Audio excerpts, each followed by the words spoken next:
Hello, critics, non-critics, and friends. Welcome to the Film Optics Podcast, where we take a glance into blockbusters, indie films, and everything in between. I'm your host, Christian, and as always, I'm joined by my partner in film, Devin. And today we're here to present our review of Percy Jackson and the Olympians, Season 1, which is now streaming on Disney Plus, all 8 episodes. And before we begin today's episode, you can listen to our podcast on podcast platforms around the internet. That includes Apple Podcasts, Spotify, Google Podcasts, and more. And if you are a new or seasoned listener to our show, we would love to hear from you guys. Follow us on Instagram, Twitter, and Threads at Film Optics.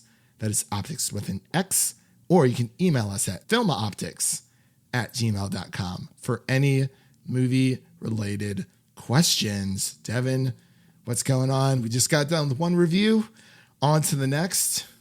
Are you doing anything fun this weekend? Since it's now Black History Month. You just hanging out this weekend or doing anything fun with the boys back home? Yeah, I don't think there's anything planned this weekend, actually. Just kind of hanging out. I think that's pretty nice, honestly. I feel the same way. A lot of my friends are going out of town. So I was like, yeah, I think I'm just going to hang out, clean up around the place, just chill, run some errands, do some adulting, get all that good stuff in. But yeah, same thing on my side, man. I'm not doing too much. And I think it's nice to have those quiet weekends as well. You know what I mean? Not doing too much. Just living the life.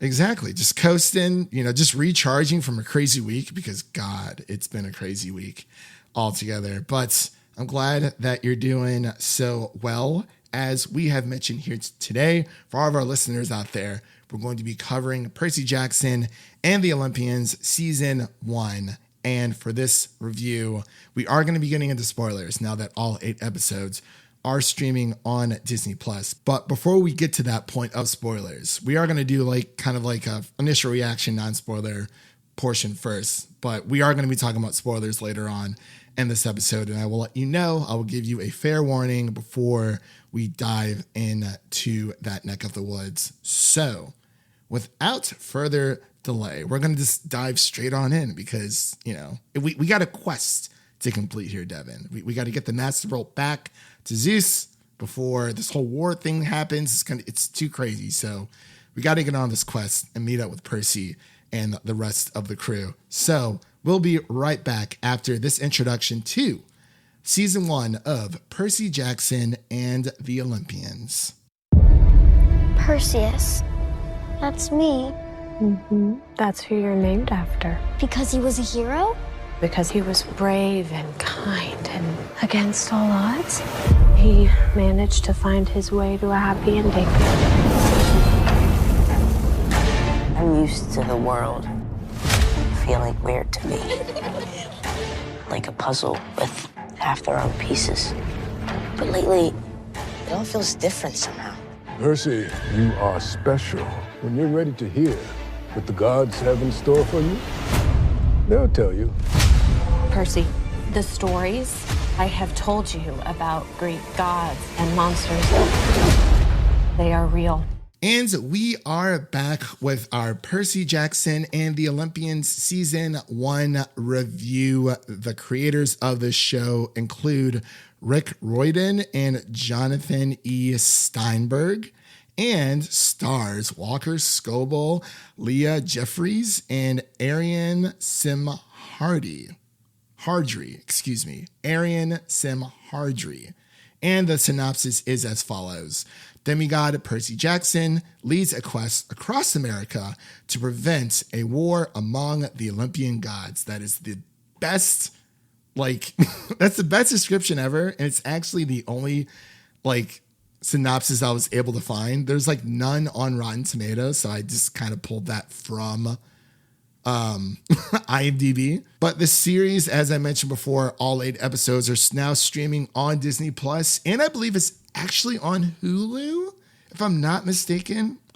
Because I thought I read that somewhere, but I could. Yeah, it did a simultaneous release. Okay, so you can also watch it on Hulu, but I feel like more people will probably just end up watching it at on Disney Plus because that is I think that's just more the home base for this type of the show, because the whole Disney logo and everything is on the posters, and most posters just say now streaming on Disney Plus, but I believe it is also on Hulu as well. So we're just going to get straight into our initial reactions here. Devin, I want to hear all your thoughts about Percy Jackson, so just lay it on me. What did you think? Yeah, going into this one, I had never been a reader of the books. I know they are very popular and millions of fans out there, so they definitely had a lot to live up to for this one. I vaguely remember the movies, watching them when those came out, and thinking they were okay at the time. I feel like a lot of people looking back on them definitely were not big fans of what they did as far as the source material. So I think it was very important for this series to get the actual author of the books, Rick Riordan, to be the lead on this show and kind of take it for where his vision is and what he wanted the show and those movies to actually be. And I think he did a really good job of that. Obviously, he is the author, so he knows what vision he wants, and he definitely did a good job putting it on screen. I think the main difference being here is that these are actually 12 or 13-year-old kids. Like, they weren't older teenagers like in the movies, and I think that was a big point of emphasis for the creators of the show. They wanted it to feel authentic. I think they did a really good job of that, and I think they did a great job of finding these main three characters and casting them to where they feel like they actually have that on-screen chemistry that you see, and it feels real. And I think they did a great job. Walker Scobell, we obviously know back from when he was in the Adam Project with Ryan Reynolds that he is a potential star in the making because of what we've seen him do on screen and how good he has been so far, and just the charisma he's shown and his sense of humor. And I think he's definitely off to a good start. And then we also have Leah Jeffries joining him as Annabeth and Ariane Simhardidri as Grover. And I think those three definitely obviously carry the show, and I think they do a good job of having that chemistry and making you care about these characters. And at the end of the day, that's really the first important step for this type of series, because before you get into any of the giant battles or huge fights, you kind of have to care about the characters. And they did a good job of doing that. And as far as the just the overall environment, I think they did a really good job of blending in like real life locations and also using good CGI, unlike in Argyle, like we talked about before. But did you end up watching they had like a documentary that came out too after the finale about the making of it?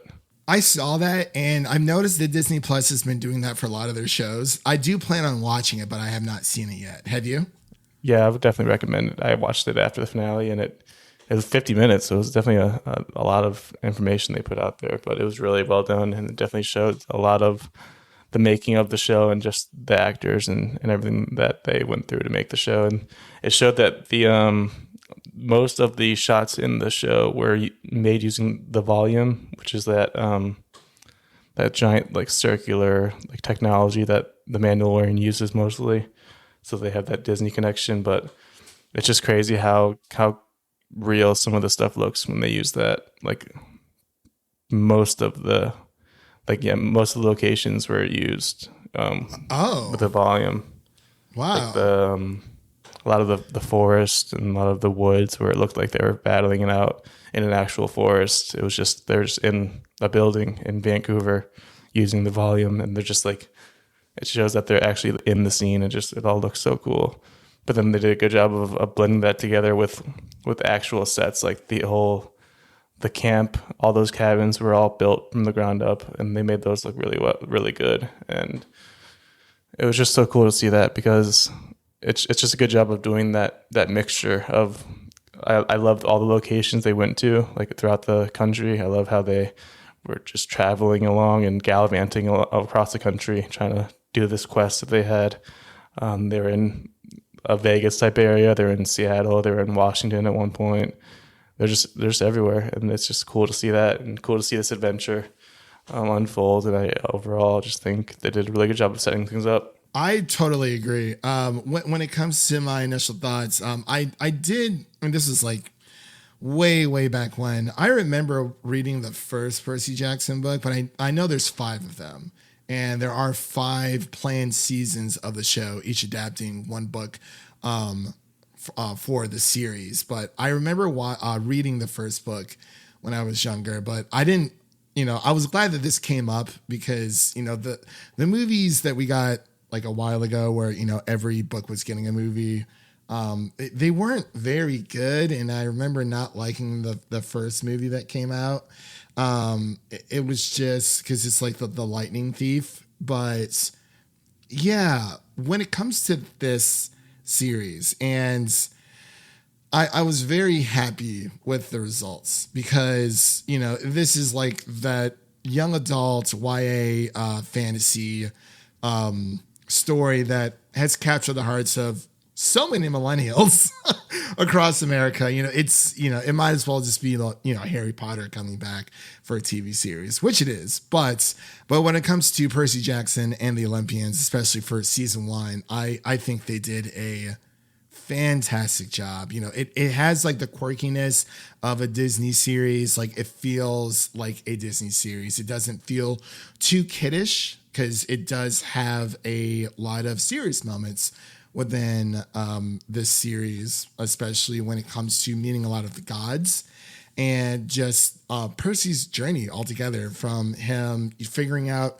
that he is a demigod, going to Camp Half-Blood and retrieving Zeus's bolts. And it was so well done. Like the production, like you said, I didn't watch the In the Making, and I'm definitely going to, but I agree. Like I love it how they have the mixture between practical, like seeing Zeus's lightning bolt was practical, but it was also a mixture of CGI with the VFX. And I feel like that's a good medium to have both, because you can work with both types of production and have them work at their best instead of everything being all CGI where it looks too fake and too hokey. And yeah, that's what the VFX supervisor was mentioning during the documentary. He said that the more practical stuff you can have, the better it's going to tie into the VFX and the better it's all going to look. Okay, nice. Yeah, I'm definitely going to give that a watch for sure. But yeah, even the locations, like you said, it just all looked so real. And, the relationship between Percy and his mother, between Percy and Poseidon, and just the rest of the demigods at Camp Half-Blood, seeing Walker Scobell going into this role with everyone else, like bringing these books back to life, I think it's pretty awesome. And I was looking a little bit through the trivia, and you mentioned about his age. Like these are supposed to be 12-year-olds going on this journey. And I actually found one that was pretty interesting. In the first Percy Jackson book, Percy Jackson and the Olympians, Percy is 12 years old, the character. Walker Scobell began the auditioning process during the filming of the Adam Project. So he was kind of, going between both, trying to get that money, of course. When Walker was also 12 years old, in the winter of 2020 to 2021, he was not confirmed for the role of Percy until 1 year later in 2022, around his 13th birthday. But then filming for season 1 of Percy Jackson was from July 2022 to February 2023. So when Walker turned 14, at the latter half of filming for the series, by the time it launched in December, he was almost 15. And that's why he looks considerably older than he does in like the earlier episodes.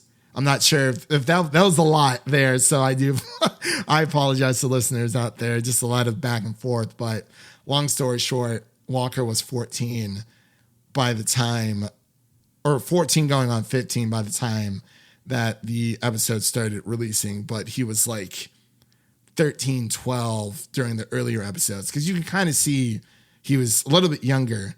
And then you had like the kid version of Percy as well. But did that make sense to you, Devin? I'm going all over the place. Yeah, it wasn't very noticeable. I didn't see much of an age difference, but it is cool. It is always cool to see. You can kind of see kids grow up on the set of movies or TV shows, and hopefully this series gets the 5 seasons that it has planned. I don't think a season 2 has been confirmed yet, but I'm definitely hoping. That's the thing where it's like, like you said, watching kids grow up with these YA fantasy or like on the set, we've seen it with Harry Potter. So, that was 8 movies altogether. But there is something special about seeing kids grow up with these characters and going through the journey as these characters, as they are around the same age, maybe a little bit older, because, this is how it is.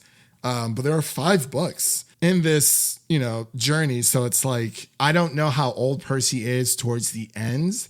I'm assuming it's older, but it's like, and we've also seen it with Stranger Things where kids grow up fast, man. And you kind of start to see, as soon as like season like 3, especially season 4 of Stranger Things, they're like full blown adults almost. And you're like, wow. For Stranger Things. And it's like kids just grow up so fast. So hopefully they'll be able to time it out a little bit more. But going back to you saying, hoping that we get 5 seasons, I hope we do. But we also live in this world where, Disney Plus, they've canceled a lot of shows as well. And not even canceling shows, they've taken shows off of their streaming service. And that's a different issue that we can talk about a different day, but that is just something to always keep in mind, where they did the same thing with Willow. And I know that's not necessarily based off of an existing IP or a book series or what have you, but there was the Willow movie that's all under Lucasfilm. But it's just Star Wars, which is like the biggest one of them all. But Willow was also there, and then they tried to turn that into a series. And season 1 was okay, wasn't the best, wasn't the worst. But I was like, you know what? I'll stick around for season 2.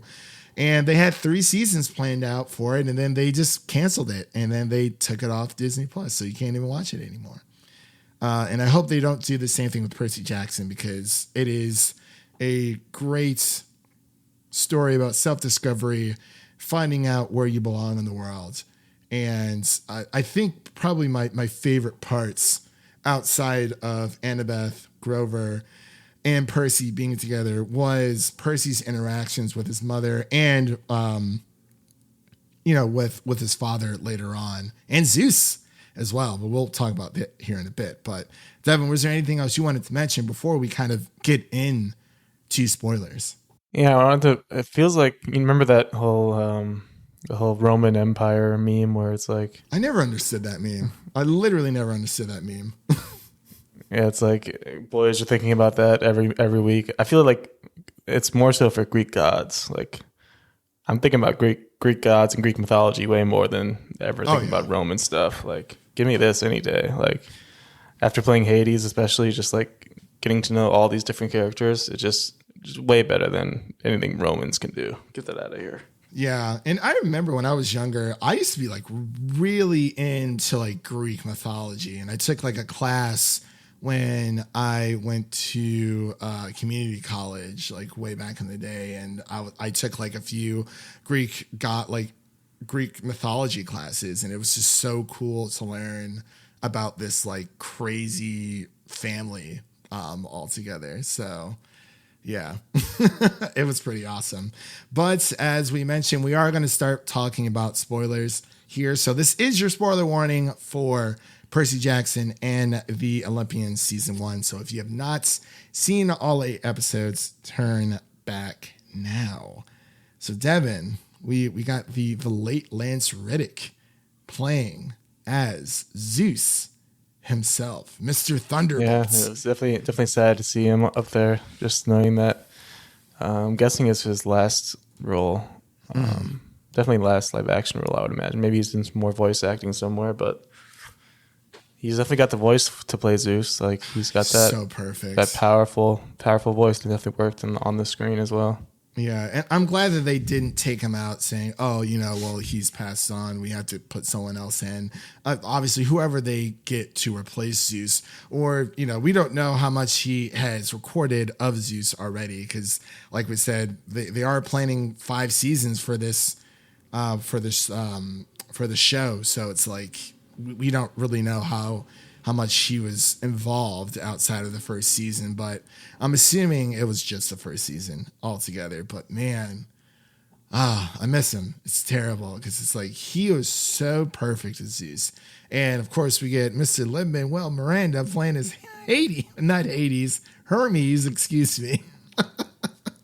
He's showing up everywhere. This guy is everywhere. I'm very sad that he didn't like rap or something. Yeah, I think the show did a good job of blending like known like celebrity actors with lesser known actors, and not having like big distractions on the screen at all times. Like obviously Lin-Manuel Miranda's a huge star, but he's just in the one casino episode, and he does a good job.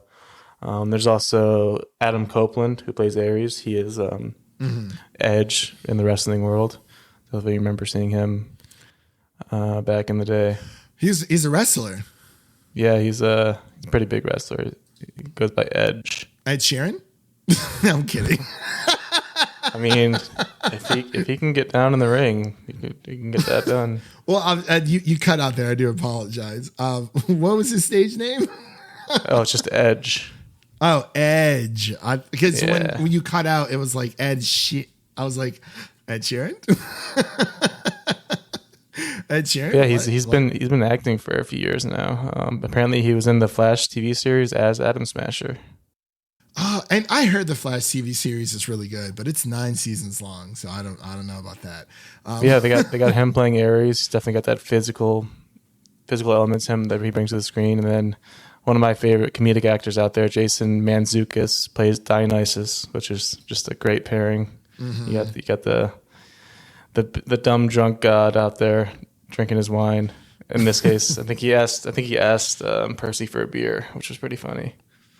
Yeah, he does. And I just love how true to form like the series is, because it's like every episode is titled after like an actual like chapter in the novel. So it really shows. From what I've heard from people, it's like very accurate and faithful to the actual first book, which obviously you would expect because it has the actual author.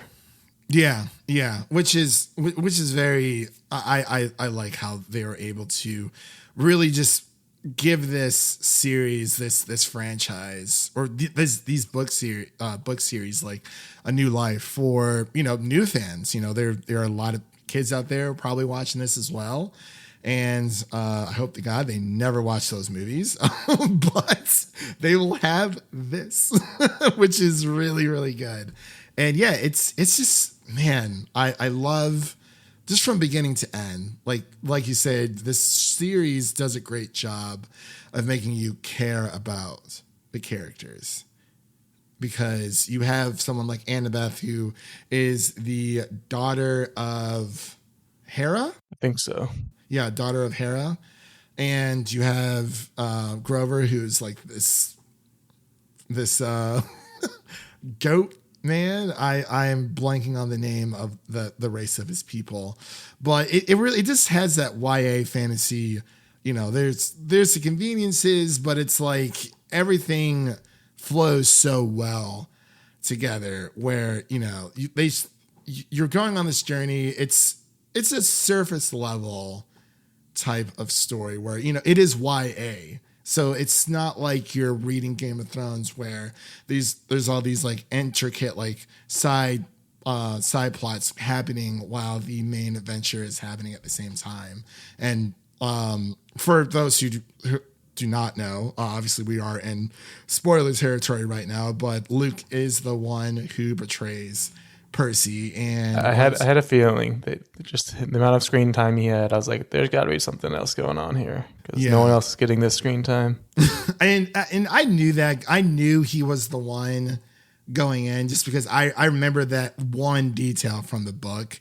And, they try to throw in the red herrings of, Ares' daughter is the one who stole the lightning bolt, but it's really this like plan of, Kronos trying to, get rid of Percy and this whole thing. So it's like, it's great. Like it really is. I kind of want to re-watch it, possibly maybe before like season 2 comes out. Like we said, they haven't announced the season 2 yet, but I would like to rewatch them again just to see how well they flow in like a bingeable state now that you can kind of just binge the entire series. Yeah, it's been nice to have it every week. Just Yeah. pretty much every Tuesday for me, just popping on. That's a nice 30 to 40 minutes too. Like very easy to watch. Right. And the run times I think were perfect. They weren't to the point where they overstayed their welcome and they weren't super short. Some episodes were shorter than others, but I would say pretty much every single episode hit for me. I was coming back every single week, and weekly releases are just, I think it's the way to go because you really get the best of both worlds, because when it's releasing, you're going to have those fans that are there every single week. People are going to be talking about it every single week. And then once the series is done, the people who want to binge it, they can just wait until all episodes are out and then they can just binge it.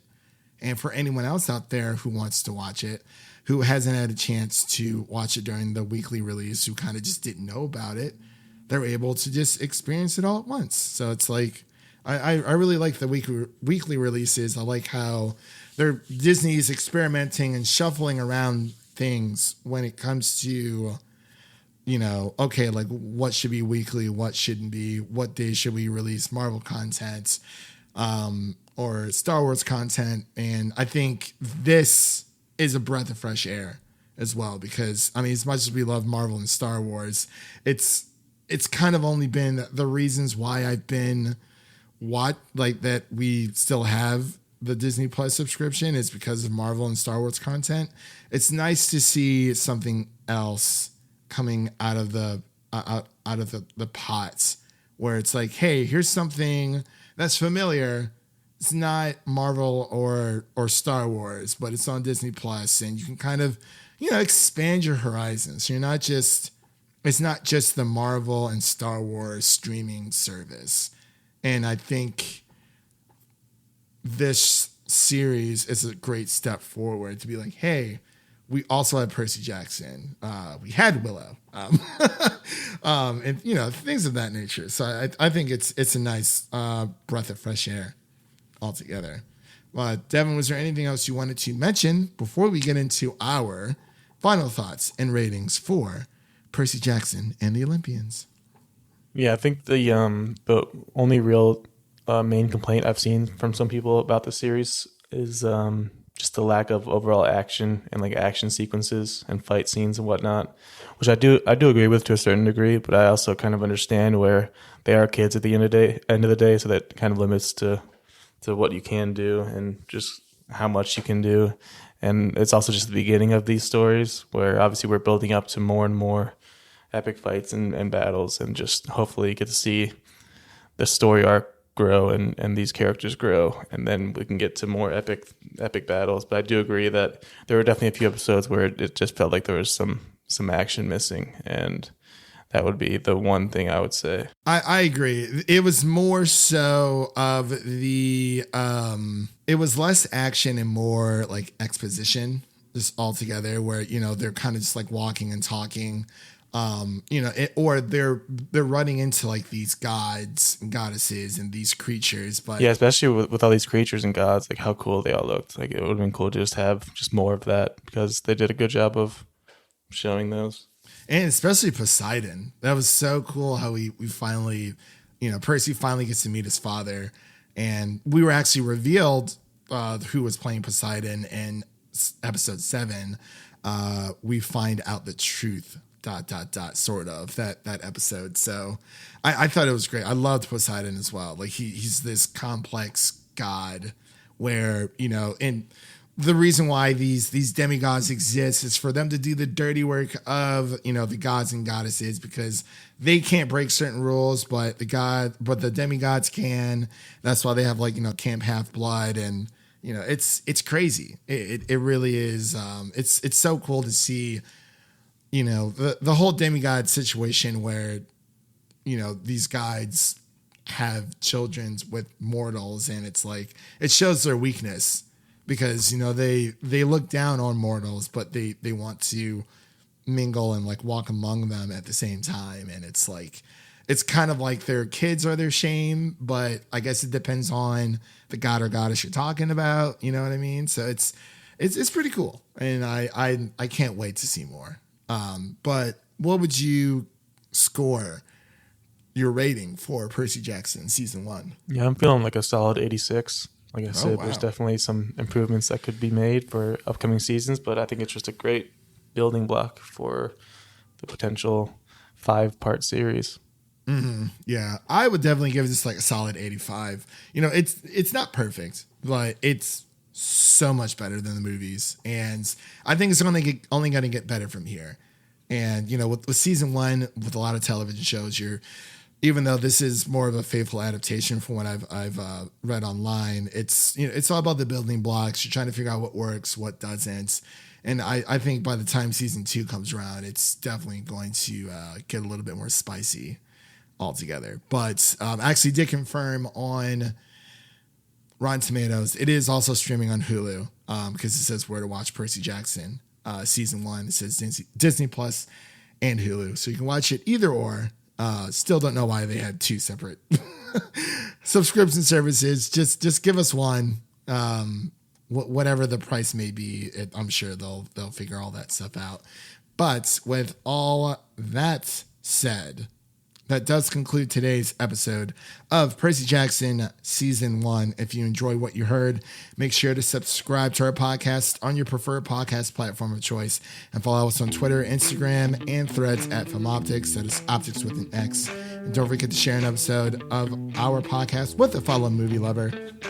Whether it be your mother, your brother, or your significant other, spread the love for the Film Optics podcast with a movie lover in need. And now, let's take a sneak peek at new review releases that you can listen to now. So you can listen to our Argyle spoiler-free review, as well as our most anticipated movies of 2024 episode, where Devin and I go through our top 10 movies of 2024 and list the ones that we are most excited about.